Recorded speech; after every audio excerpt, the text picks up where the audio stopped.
Marcus Chen sat on the cracked concrete steps of his apartment building, staring at the eviction notice in his trembling hands. 3 tours in the Terran Defense Corps, 2 Purple Hearts, and a medical discharge that came with promises of support that never materialized. Now at 32, he was 3 months behind on rent with nowhere left to turn. The autumn wind cut through his thin jacket as he watched hover cars drift past in the sky lanes above.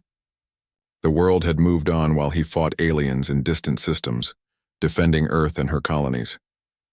Advanced technology flowed freely now, but somehow none of it had trickled down to help broken soldiers like him.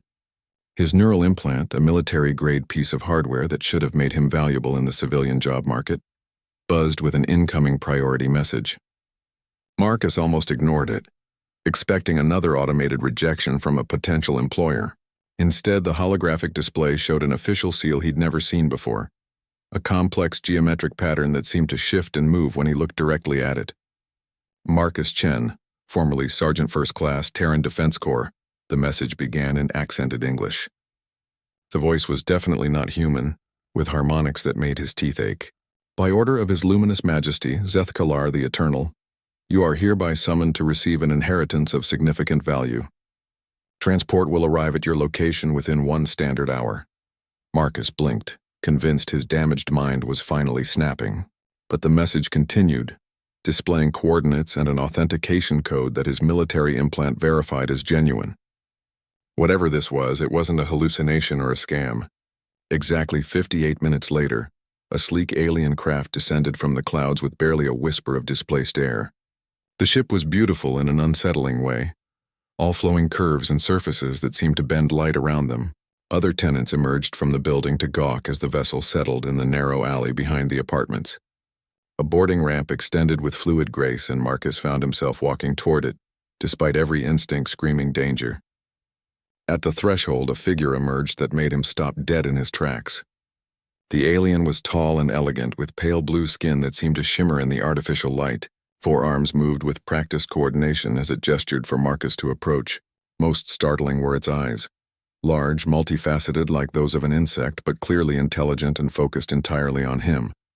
Sergeant Chen, the alien spoke in that same tooth-aching voice from the message. I am Ambassador Veltar of the Zethkalar Dominion. His Majesty extends his regrets that this meeting comes so late, but bureaucratic processes move slowly even in our advanced civilization. Marcus climbed the ramp on unsteady legs, his military training warring with common sense. The ship's interior was warm and humid, filled with the scent of something like cinnamon mixed with ozone.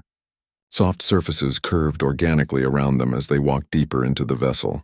I don't understand, Marcus managed.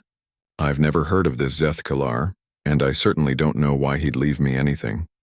We've been fighting your people for 20 years. Veltar's multifaceted eyes shifted in what might have been amusement. Not my people, Sergeant. The Dominion has observed your species' conflicts with the hegemony and the swarm, but we have remained neutral. His Majesty, however, has developed a particular interest in human military virtues.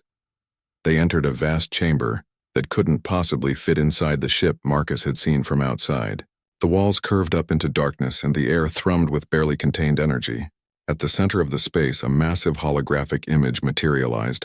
Another alien, but this one radiated authority that made Marcus unconsciously straighten to attention. King Zethkalar looked like Veltar, but larger, more imposing, with intricate scarification covering his visible skin. When he spoke, the translation came through Marcus's implant with perfect clarity, though he could hear the original alien language underneath like a musical undercurrent. Marcus Chen of Terra, the king's image said, you have been chosen for your service record and your character under adversity. During the Battle of Kepler Station, you remained with your wounded comrades when evacuation was ordered. At Proxima Centauri, you single-handedly held a choke point against hegemony assault troops for 6 hours. Most importantly, in all your actions, you have shown mercy to defeated enemies and protection for non-combatants. Marcus felt heat rise in his cheeks. Those battles felt like failures to him. Too many good soldiers dead, too many objectives lost despite individual heroics. Your Majesty, I appreciate the recognition, but I was just doing my job. Exactly, Zethkalar's image smiled, revealing teeth like crystalline formations. Duty without expectation of reward. Honor in the face of defeat. These are qualities my people value highly, but have difficulty teaching to our own young. Which brings me to your inheritance. The chamber darkened and new images began to form in the air around them. Marcus saw star charts, planetary systems he didn't recognize, and what looked like military installations on a massive scale. I am dying, Sergeant Chen, the king continued matter-of-factly. My heir is young and will face challenges to his rule. As is traditional among my people, I have prepared gifts for those who might aid him in the trials ahead. To you I bequeath my personal war mount, though I believe your people would call her a dragon. The final image that formed nearly drove Marcus to his knees.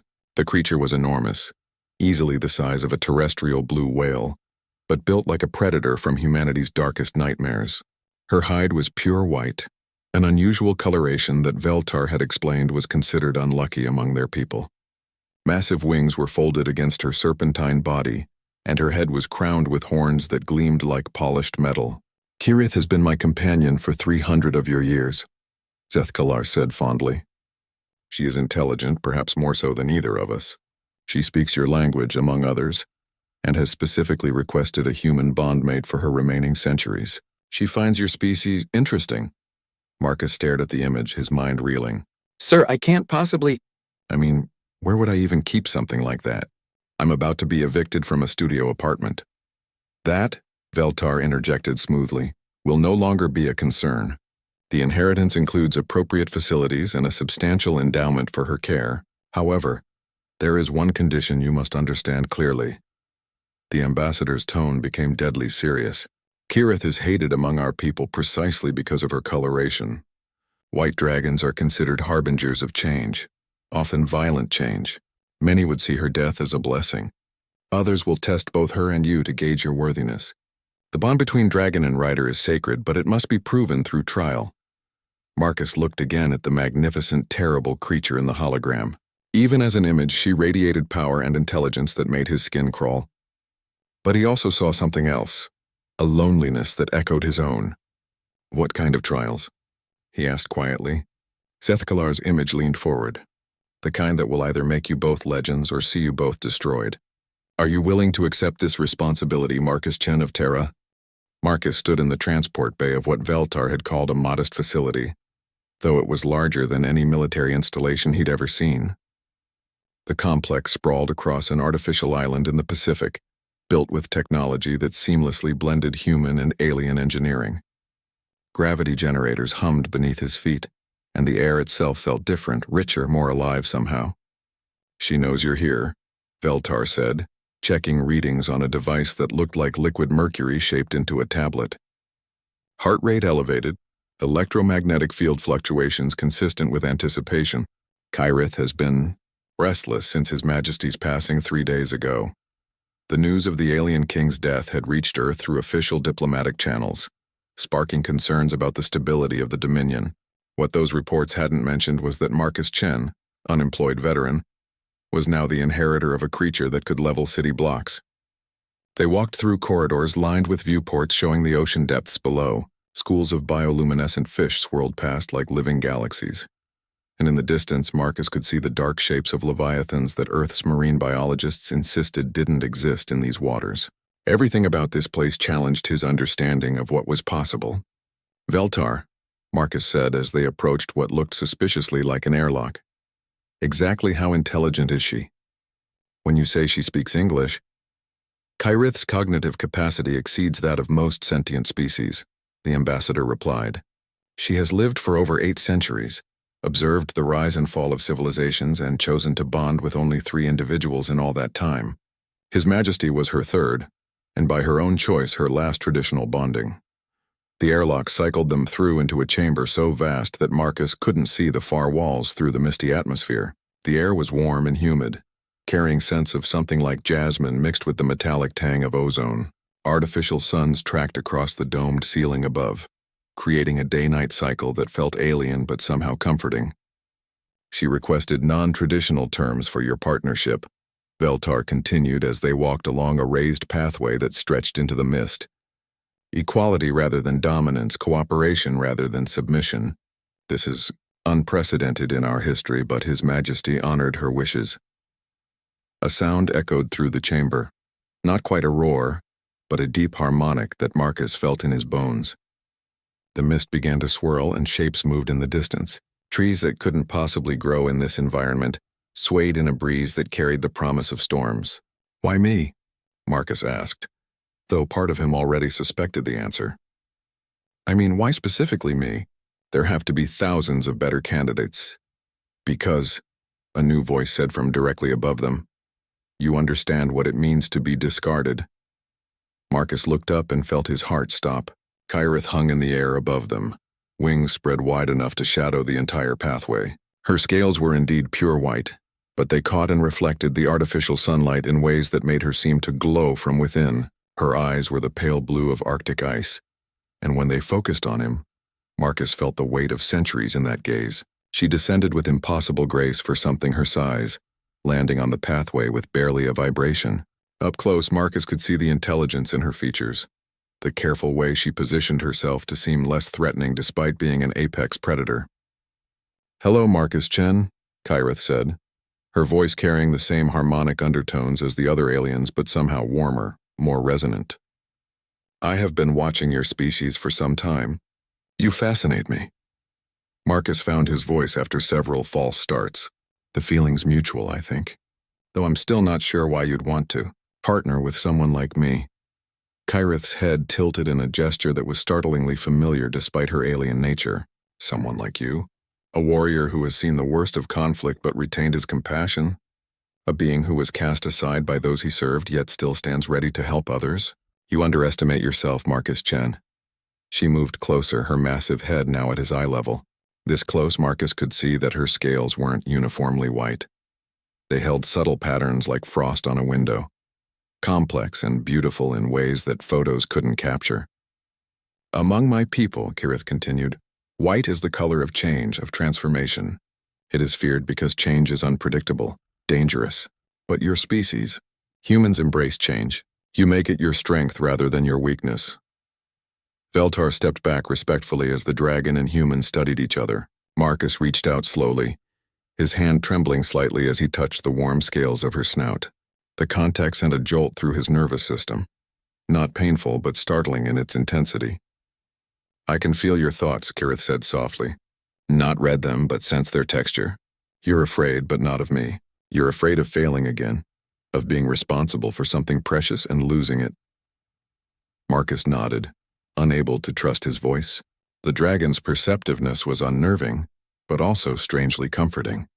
After years of being misunderstood, dismissed, ignored, here was someone, something that saw him clearly.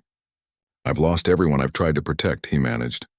"My squad, my friends, my family who couldn't handle what the war did to me. What makes you think I can do better with you?" Kyrith's laugh was like wind chimes in a thunderstorm. "Because, dear Marcus, I am not fragile. I am not human. I do not break easily, and I do not abandon my chosen family." Her voice became serious again. "What I am is hated by my own kind, suspected by yours, and facing challenges that will require both our strengths to overcome." "What kind of challenges?" "The kind that come when a throne stands empty and ambitious fools think themselves worthy of it," Kyrith replied. "Zethkalar's heir, Prince Jaldar, is young and untested. There are those who would use his inexperience to seize power, and they see me as a symbol of the old king's strength that must be eliminated." Veltar stepped forward.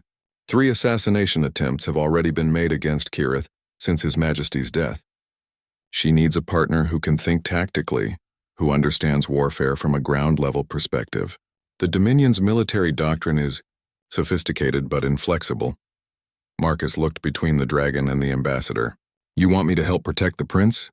I'm flattered, but I'm just one human.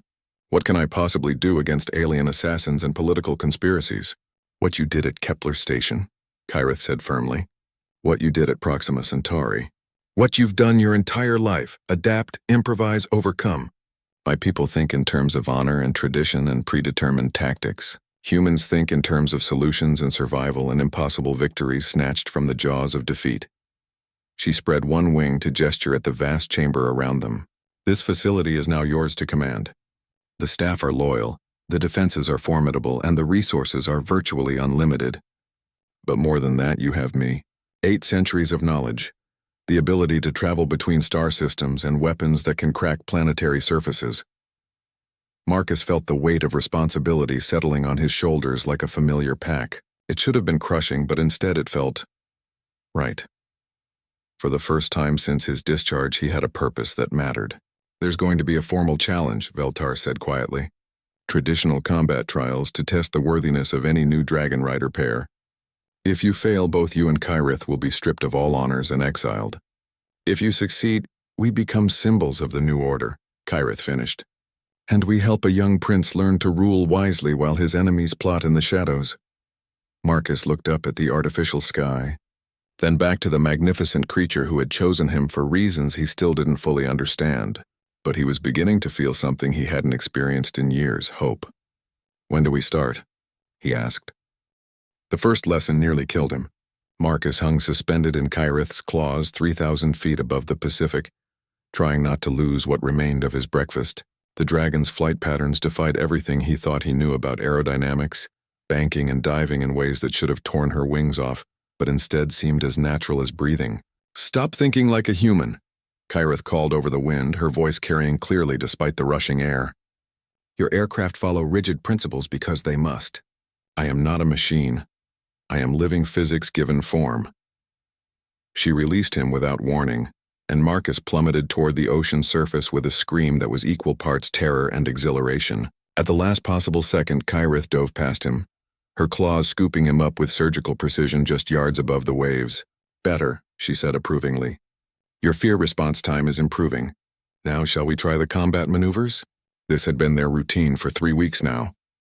Dawn flights that pushed Marcus's endurance to its limits, followed by tactical discussions that challenged everything he thought he knew about warfare. Kyrith's perspective on combat was three-dimensional in ways that made his brain hurt, accounting for gravitational fields, atmospheric density, and energy weapon trajectories that curved through space-time. But she was also learning from him. During their sessions in the facility's war room, Marcus watched her study human military history with the intensity of a scholar. She was particularly fascinated by what she called asymmetric victories, battles where smaller, less equipped forces had defeated seemingly superior enemies through innovation and determination. "Your species has an unusual relationship with impossible odds," Kyrith observed as they reviewed footage from the siege of Terra Colony 7. "Most sentient beings accept defeat when logically outmatched. Humans seem to take it as a personal insult." Marcus smiled as he highlighted tactical movements on the holographic display. "We're stubborn that way, sometimes too stubborn for our own good. And sometimes that stubborn refusal to acknowledge reality becomes reality," Kyrith replied. "Show me again how Colonel Harrison coordinated the underground resistance while simultaneously managing orbital defenses." Their partnership was evolving in ways that surprised them both. What had started as a formal alliance between species was becoming something deeper, a fusion of perspectives that neither had experienced before. Marcus found himself thinking in 3 dimensions, considering gravitational effects and energy dispersal patterns. Meanwhile, Kyrith began incorporating human concepts like misdirection and psychological warfare into her tactical repertoire.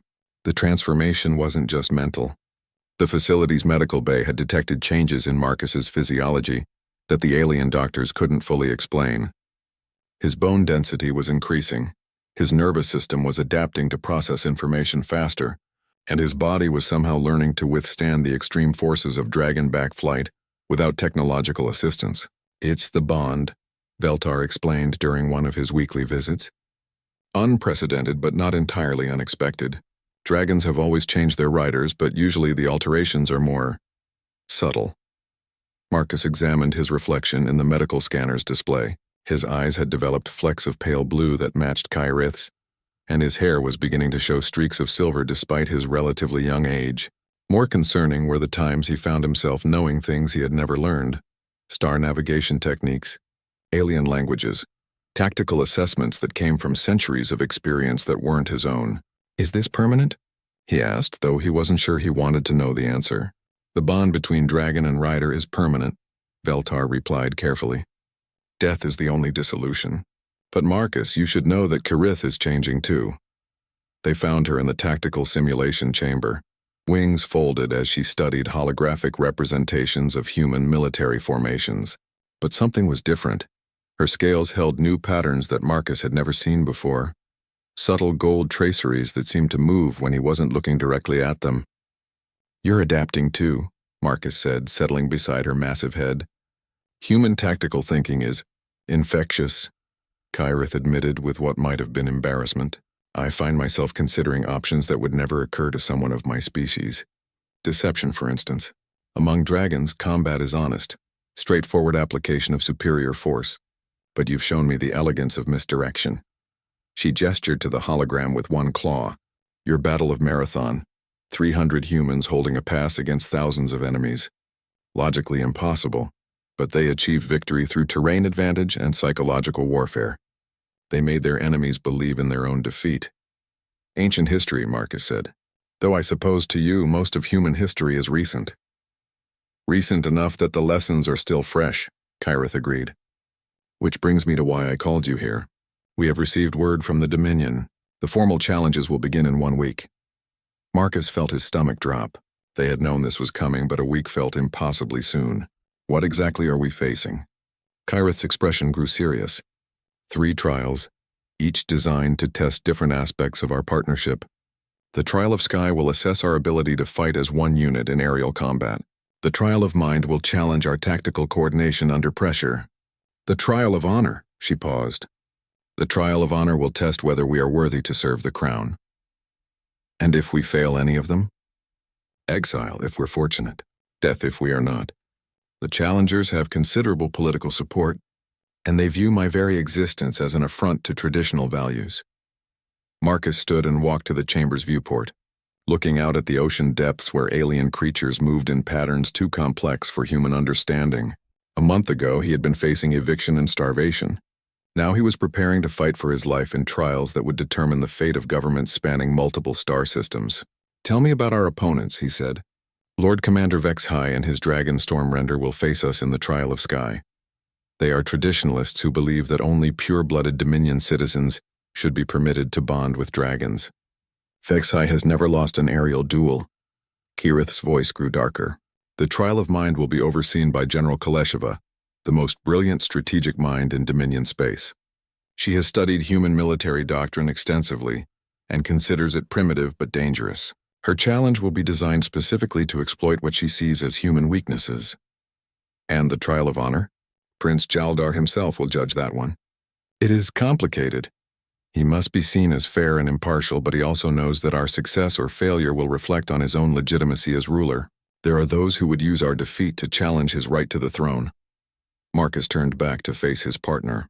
The gold traceries in her scales were more pronounced now, creating patterns that looked almost like circuitry. "What do you need from me?" "What you've already given," Kyrith replied simply. "A perspective that my people cannot provide, solutions they would never consider, and the stubborn human refusal to accept defeat even when it seems inevitable." She lowered her head until they were eye to eye. "But Marcus, you should know that once we enter these trials, we become symbols. Success will make us legends, but it will also make us targets. There are forces within the Dominion who would rather see it burn than change. And our victory would represent change on a scale that terrifies them." Marcus reached out to touch her snout, feeling the now familiar tingle of their deepening bond. "Then we'd better make sure we win." "Indeed," Kyrith said with a sound that might have been laughter. "Though I should warn you, my people's idea of formal combat trials makes your human wars look like children's games." "Good thing I've never been one to play by the rules," Marcus replied. The dragon's laugh was like distant thunder. "No, my dear Marcus, I don't believe you have." The arena floated in the void between stars, a massive crystalline structure that gleamed with its own inner light. Marcus pressed his face to the viewport of their transport ship, watching as hundreds of vessels from across the Dominion converged on the ancient site. Some were sleek diplomatic cruisers, others were massive warships that could crack planets, but all carried observers who would witness what Veltar had called the most significant trial in 3 centuries. "Second thoughts?" Kyrith asked from behind him. She barely fit in the ship's cargo bay, even with her wings folded tight against her body. "Third and fourth thoughts," Marcus admitted. "But we're committed now." Through their bond, he could feel her amusement mixed with genuine concern. Over the past month, their connection had deepened beyond anything either of them had expected. Sometimes Marcus found himself seeing through her eyes without meaning to, experiencing the world from a perspective that included electromagnetic spectrums and gravitational flows his human senses couldn't detect. The docking process was a marvel of alien engineering. The arena extended specialized berths that accommodated everything from small scout ships to massive dragon carriers. Their own vessel was modest by comparison, but Marcus noticed the respectful distance other ships maintained as they approached their assigned berth. "They're afraid of you," he observed. "They should be," Kyrith replied matter-of-factly. "A white dragon bonded to an alien warrior represents change they cannot predict or control. Fear is a rational response." The arena's interior was even more impressive than its exterior. Vast chambers carved from living crystal pulsed with energy patterns that hurt to look at directly. Gravity flowed in directions that defied physics, creating walking surfaces on walls and ceilings that somehow felt perfectly natural underfoot. Veltar met them at the entrance to their designated preparation chamber. The ambassador's usual composure seemed strained, and Marcus noticed that his forehands were trembling slightly. "The political situation has deteriorated since your arrival was announced," Veltar said without preamble. "3 major houses have declared their intention to contest Prince Jaldar's succession if you succeed in the trials. They claim that allowing aliens into sacred traditions proves his unworthiness to rule." Marcus felt anger flare through their bond, though he wasn't sure if it was his own or Kyrith's. "So we're not just fighting for ourselves. We're fighting to keep a legitimate ruler on the throne." "Essentially, yes, which means that our opponents will not be content with simple victory. They will seek to humiliate you both, to make such a spectacle of your defeat that no one would dare question the old ways again." They entered the preparation chamber to find it already occupied. Prince Jaldar stood near the center of the room, his pale blue skin marked with the same intricate scarification that had distinguished his father. But where King Zethkalar had radiated authority, the young prince seemed uncertain, almost fragile. "Your Highness," Kirith said, lowering her head in a gesture that managed to be respectful without being submissive. "Please, none of that," Jaldar replied in heavily accented English. "We are all in this together now. Your fate and mine are intertwined whether we succeed or fail." Marcus studied the prince carefully. Jaldar was young by alien standards, probably equivalent to a human in his early 20s. But his eyes held an intelligence that reminded Marcus of the best officers he'd served under. Those who understood that leadership meant accepting responsibility for consequences beyond their control. "What can you tell us about our opponents?" Marcus asked. Jaldar activated a holographic display that showed 3-dimensional portraits of their challengers. Lord Commander Vexhai is everything you would expect from old nobility. Arrogant, traditionalist, utterly convinced of his own superiority. His Dragonstorm render is massive, even by our standards, and their bond has lasted over 2 centuries. The image showed a dragon that dwarfed even Kyrith, with scales that shifted from deep blue to black like a storm cloud. Its rider was tall and lean, carrying himself with the confidence of someone who had never faced a challenge he couldn't overcome through superior force. "His strategy will be straightforward," the prince continued. "Overwhelming power applied with surgical precision. He will attempt to end the contest quickly, before you can demonstrate any unusual tactics." "What about the trial of mind?" Marcus asked. "General Kaleshova," Jaldar said, and even Kyrith stirred uneasily at the name. "She is brilliant in ways that make most of us uncomfortable. Her strategic simulations have predicted the outcome of every major conflict for the past 50 years with perfect accuracy." The general's image was different from the other aliens Marcus had met. Where they seemed elegant and refined, she appeared predatory, with scars that suggested extensive combat experience and eyes that seemed to look through, rather than at her subjects. "She has studied human military doctrine extensively," the prince warned. "Not to understand it, but to find its weaknesses. She considers your species clever but fundamentally flawed by emotional thinking." "And the trial of honor?" Marcus asked, though he suspected he already knew the answer. Jaldar's expression grew pained. That will be my responsibility. "I must judge whether your partnership serves the greater good of the Dominion, but my judgment will be seen as biased regardless of my decision. If I rule in your favor, my enemies will claim I am weak and influenced by alien corruption. If I rule against you, you lose the only allies willing to stand with you against a potential coup." Kirith finished. Exactly. So you see, we must win all 3 trials decisively. Narrow victories will be interpreted as evidence of corruption or favoritism. Marcus felt the weight of responsibility settling on his shoulders like armor. He had thought this was about proving himself worthy of Kirith's partnership. But the stakes were far higher than personal honor. The stability of an interstellar government hung in the balance. When do we begin, he asked. The trial of Sky commences in 6 hours, Veltar replied. The arena will reconfigure itself into a combat environment. You'll face Lord Commander Vexhai and Stormrender in what amounts to an aerial duel to first blood or surrender. Kirith's laugh was like breaking glass. Vexhai has never faced an opponent who thinks in 3 dimensions the way humans do. His tactics assume rational, predictable behavior. And you're planning to be irrational and unpredictable? Marcus asked. I'm planning to be human, she replied, which amounts to the same thing from his perspective. They spent the remaining time reviewing the arena's specifications and running through contingency plans. The combat space would be a sphere roughly 5 miles in diameter, filled with obstacles and energy fields that would challenge even experienced dragons. Weapons were limited to natural abilities and basic energy projectors. No technological force multipliers that might give either side an unfair advantage. As they prepared to leave for the arena proper, Prince Jaldar pulled Marcus aside. There is something you should know, the prince said quietly. If you fail, I will not be the only one to suffer. There are those who would use your defeat as justification for purging all human influence from Dominion space. Your people's embassies, trade agreements, even the exchange programs that have brought our species closer together. All of it would be at risk. Marcus felt a chill that had nothing to do with the arena's temperature. You're saying this is about more than just internal politics. I'm saying that the future of human-Dominion relations may depend on what happens in the next few days. No pressure, of course.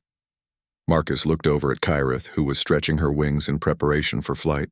The gold traceries in her scales had become more pronounced, creating patterns that seemed to pulse with their shared heartbeat. Through their bond, he could feel her confidence and determination, but also her awareness of what failure would mean. Then we'd better not fail, Marcus said. The prince smiled, and for a moment he looked less like a nervous young ruler, and more like the son of a king who had been wise enough to entrust his most precious companion to a human warrior. Indeed, may fortune favor the bold, Marcus Chen. As they walked toward the arena entrance, Marcus couldn't help but think that fortune had already been pretty kind to him. A month ago, he'd been a homeless veteran with nothing to lose. Now he was about to fight for the future of interstellar civilization while riding a dragon that had become more than a partner. She had become family. The arena's entrance dilated open before them like a massive eye, revealing the glittering combat space beyond. Somewhere in that crystalline maze, Lord Commander Vexhai waited with centuries of experience and unshakable confidence in his own superiority. Marcus grinned as he climbed onto Kirith's back, feeling her powerful muscles bunch beneath him as she prepared for takeoff. Ready? She asked. Let's show them what humans do best, Marcus replied. Which is, win fights we have no business winning. The arena transformed around them as they entered, crystalline walls reshaping themselves into a complex maze of floating platforms, energy barriers, and gravitational anomalies. Marcus felt his stomach lurch as they passed through a zone where up and down lost all meaning. But Kirith navigated the distortion with fluid grace. Remember, she said as they climbed toward their starting position, Vexhai will expect us to engage directly. He has size and experience advantages that would make a conventional duel suicide. So we don't fight conventionally, Marcus replied, checking the harness that secured him to her back. The alien materials felt strange against his skin, but they had tested the system extensively. In theory, he could survive anything short of a direct hit from Stormrender's plasma breath. They reached their designated starting point, a platform that provided clear sightlines across the arena. On the opposite side, Lord Commander Vexhai sat astride his dragon with the casual confidence of someone who had never lost an aerial duel. Stormrender was indeed massive, his dark scales rippling with barely contained energy. When he spread his wings, they blocked out significant portions of the arena's artificial lighting. Contestants, prepare for combat, announced an omnipresent voice that seemed to emanate from the arena itself. Victory conditions are first blood, surrender, or incapacitation. Lethal force is permitted but discouraged. Begin now. Vexhi's strategy became apparent immediately. Stormrender launched himself directly at them with shocking speed, for something his size, climbing in a spiral that would give him both altitude and momentum advantage. The classic opening move: establish dominance through superior positioning, then press the attack with overwhelming force. He's good, Marcus observed as Kareth dove away from their platform, using gravity to build velocity in an unexpected direction. He's predictable, Kareth replied. Watch. Instead of climbing to meet Stormrender's challenge, she dove deeper into the arena's maze of obstacles. Platforms and energy barriers flashed past as she wove between them with precision that defied physics. Behind them, Marcus could hear the larger dragon's roar of frustration, as his carefully planned intercept course was disrupted. The albino flees like a coward. Vexhi's voice echoed through the arena's communication system. Is this the courage humans claim to possess? Marcus felt anger flare through their bond, but Kareth's response was steady. Let him think we're running. Pride makes for poor tactics. They emerged from the maze into a section of the arena filled with floating debris, chunks of crystalline matter that drifted in complex orbital patterns around a central gravity well. It was beautiful and treacherous, offering both cover and the constant threat of collision. Stormrender burst from the maze moments later, his massive form barely fitting between the larger debris pieces. Vexhi had to slow his approach, which gave Kareth the opening she needed. Now, she said. They rocketed upward, not toward their opponent but parallel to the arena's outer wall. Marcus felt the G-forces that should have crushed him somehow distributed through the alien harness system, allowing him to remain conscious and alert as they accelerated beyond anything human technology could achieve. What are they doing? He heard Vexhi demand over the communication channel. The answer became clear as they reached the apex of their climb. Kareth had positioned them directly above a cluster of energy barriers that formed a natural funnel. When Stormrender inevitably followed their ascent, he would have to navigate that funnel to reach them. Basic physics, Marcus muttered as Kareth folded her wings and dropped like a stone toward the oncoming dragon. Potential energy becomes kinetic energy. They struck Stormrender from above with the force of a meteor, Marcus's reinforced boots impacting the larger dragon's skull, while Kareth's claws raked across his wing membranes. It was first blood, literally, as her talons opened shallow cuts that gleamed against Stormrender's dark scales. But Vexhi recovered faster than they had anticipated. The Lord Commander was indeed experienced, and he managed to turn what should have been a crippling blow into a grappling maneuver. Stormrender's massive claws closed around Kareth's torso, and suddenly they were locked together in a death spiral toward the arena floor. This is where size matters, Vexhi called out, his voice strained but confident. Surrender now and you will be permitted to withdraw with honor. Counteroffer, Marcus replied, drawing the energy sidearm that Veltar had provided. The weapon was smaller than human military equipment, but it packed considerably more punch. Let go or I start shooting holes in your dragon's wings. You wouldn't dare, Vexhi snarled.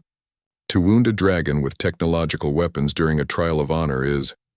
Marcus put 3 shots into Stormrender's wing membrane, not enough to cause permanent damage, but sufficient to get his attention. The larger dragon's surprised roar echoed through the arena as he involuntarily loosened his grip. Kareth didn't waste the opportunity. She twisted free and used their momentum to slingshot around one of the arena's gravity wells, building velocity as they spiraled outward. The maneuver left Stormrender disoriented and struggling to regain stable flight. Cheating, Vexhi accused. The rules state that basic energy projectors are permitted, Marcus interrupted. Nothing about how they can be used. Through the arena's observation ports, he could see the watching crowds in various states of agitation. Some were clearly outraged by his tactics, while others seemed intrigued by the unconventional approach. Prince Jaldar watched from the royal observation deck, his expression unreadable. But the trial wasn't over. Stormrender recovered his equilibrium and began a more cautious approach, weaving between obstacles to minimize Marcus's targeting opportunities. Vexhi had adapted to their tactics faster than expected. He's learning, Kareth observed as they dodged a burst of plasma breath that turned a nearby platform to molten slag. We need to end this quickly. I have an idea, Marcus said, but you're not going to like it. He explained his plan quickly as they flew evasive patterns through the arena's upper reaches. Kyrith's response was a mix of admiration and horror. "That is either brilliant or insane," she said. "Probably both." "Are you willing to try it?" Her laugh was like distant thunder. "Marcus, my dear human, I have lived for 8 centuries and never once attempted anything so gloriously stupid." How could I refuse? They dove toward the arena's central gravity well, the one structure that all the other obstacles orbited around. It was beautiful and deadly, a sphere of contained gravitational force that could crush even a dragon if approached carelessly. Stormrender followed, as Marcus had known he would.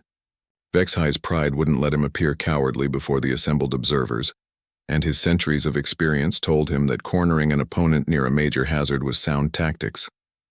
What his experience didn't account for was a human's willingness to use that hazard as a weapon. "Trust me," Marcus said as they approached the gravity well's event horizon. Kirith folded her wings and let the artificial gravitational field catch them, pulling them into a tight orbit around the sphere. Behind them, Stormrender followed suit, but his greater mass made him less maneuverable in the intense gravitational gradient. At precisely the right moment, Marcus detonated the energy cells in his sidearm. The explosion wasn't large by military standards, but in the confined space of their orbital path, it created a shockwave that disrupted the delicate balance of forces around the gravity well. For just an instant, the field fluctuated, creating a gravity shadow that allowed Kyrith to break free while Stormrender was pulled inexorably inward. Vexhi's scream of rage echoed through the arena, as his dragon was caught in the gravity well's embrace, not crushed, but trapped in a stable orbit that would require outside assistance to escape. "Victory to the challengers," the arena announced with what might have been surprise. "Lord Commander Vexhi, do you yield?" The silence stretched for long moments before Vexhi's voice came through the communication system, tight with barely controlled fury. "I yield." As rescue teams moved to extract Stormrender from the gravity well, Marcus and Kyrith landed on the victory platform. Around them, the arena began reconfiguring itself for the next trial, but Marcus barely noticed. He was focused on the royal observation deck, where Prince Jaldar was standing with what looked like carefully controlled relief. "One down," Kyrith said softly. "2 to go." "The next one won't be so easy," Marcus replied. "General Kaleshova knows what we're capable of now." "Good," Kyrith said with satisfaction. "I would hate for her to underestimate us." Through the observation ports, Marcus could see heated discussions breaking out among the watching crowds. Some seemed outraged by his unconventional tactics, while others appeared intrigued by the possibilities they represented. The old guard was already adapting to the idea that their traditional methods might not be sufficient against human ingenuity. But as they prepared to leave the arena, Marcus caught sight of General Kaleshova in one of the lower observation decks. The scarred alien was watching them with the focused attention of a predator studying its prey, and her expression suggested that she had learned far more from their victory than they might have intended to teach. The trial of mind would be different, more complex, more personal, and infinitely more dangerous than a simple aerial duel. Marcus just hoped they were ready for whatever the general had planned. The trial of mind had been a nightmare of tactical complexity that lasted 18 hours. General Kaleshova had constructed a scenario that forced Marcus and Kyrith to defend a civilian population, while simultaneously coordinating military forces across multiple star systems and managing resource allocation in real time. The simulation had been designed to exploit what the general saw as human weaknesses: emotional decision-making, tendency to overextend in defense of non-combatants, and inability to make necessary sacrifices for strategic advantage. She had been partially right. Marcus had indeed refused to sacrifice civilian populations for tactical gain, and he had split his forces to protect refugee convoys, even when concentration would have been more militarily sound. But what the general hadn't anticipated was how those seemingly irrational decisions would cascade into unexpected advantages. The refugee convoys had provided intelligence about enemy movements. The dispersed forces had prevented the simulated enemy from achieving the concentration they needed for decisive victory. Most importantly, the civilian populations Marcus had insisted on protecting had become active participants in their own defense, providing resources and support that traditional military doctrine never accounted for. Unorthodox had been General Kaleshova's verdict: inefficient, emotionally compromised, and effective. Now they faced the final trial, and Marcus was exhausted beyond anything he had experienced even during his military service. The bond with Kyrith helped, sharing strength and perspective. But 18 hours of continuous strategic planning had pushed both their minds to the breaking point. The trial of honor was different from the others. Instead of a grand arena or complex simulation, they found themselves in a simple chamber with Prince Jaldar, 3 senior advisors, and a recording system that would preserve their words for future generations. This trial is not about your abilities, the prince explained, his scarred face grave. It is about your intentions, your loyalty, your understanding of what service to the crown truly means. One of the advisors, an elderly alien whose scales had turned almost silver with age, leaned forward. You are an outsider, Marcus Chen. You know nothing of our history, our traditions, our sacred obligations. Why should we trust you with power that could reshape our civilization? Marcus looked to Kyrith, feeling her steady presence through their bond. Over the past weeks, she had become more than a partner. She was family in a way that transcended species boundaries. But he also understood that their relationship challenged everything these beings believed about the proper order of things.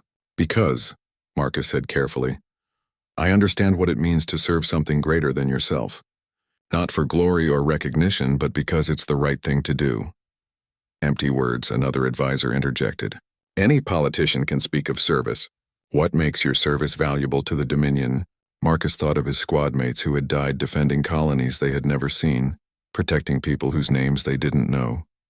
He thought of the years since his discharge, struggling with trauma and poverty while the galaxy moved on without him, and he thought of Kyrith, magnificent and hated, choosing partnership with a broken human veteran when she could have demanded a prince. I bring perspective you don't have, he said finally. I've seen what happens when good soldiers follow bad orders.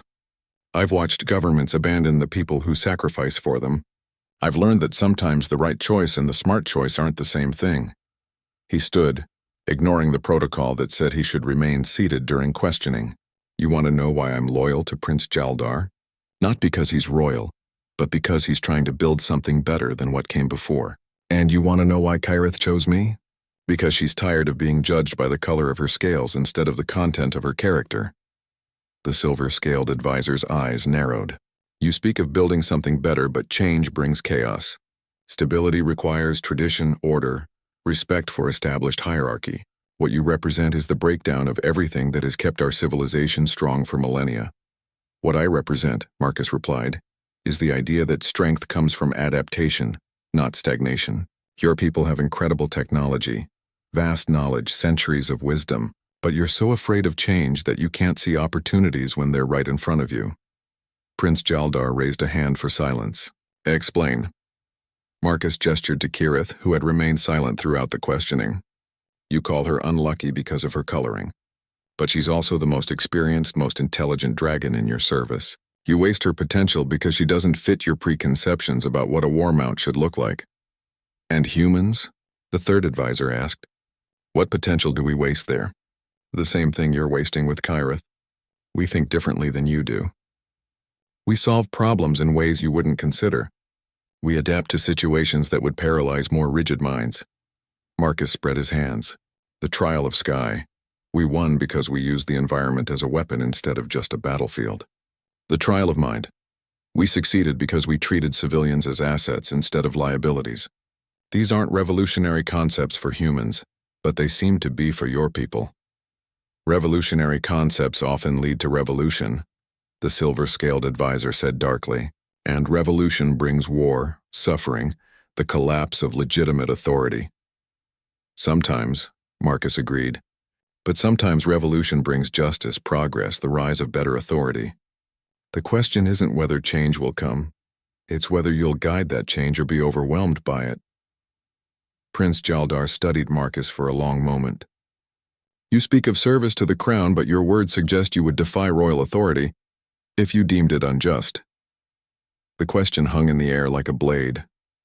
Marcus felt Kyrith's attention focus on him, felt the weight of everything they had built together balanced on his answer. Yes, he said simply.